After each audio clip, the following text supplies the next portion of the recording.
Hello Cobras! Today I'm going to give you the first video of my series of videos about how to check out books.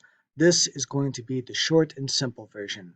To begin with, in your new tab, type in bit.ly/EJKingIC. That stands for EJ King Information Center. Hit enter. It will automatically take you to our library homepage.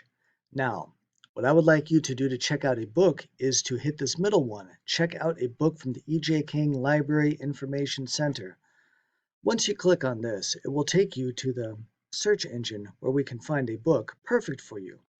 If you'd like, you can log in right away, or you can wait until it tells you to do so.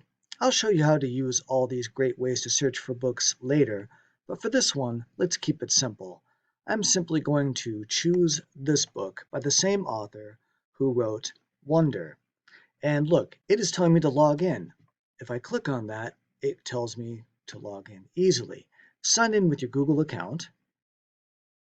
Choose your school Google account,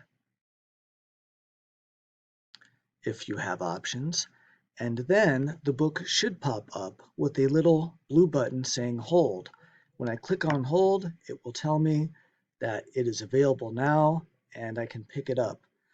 But I would like you to wait until you get an email from me saying that I've actually pulled it. I will take your book or any books you put on hold and I will place them on the white tables outside the E.J. King Library, which is located on the third floor of the Sosabel Elementary video. I'm sorry, that would be a school, not a video. You'll figure it out. You're smart. Come and pick up your books. Enjoy. Thank you.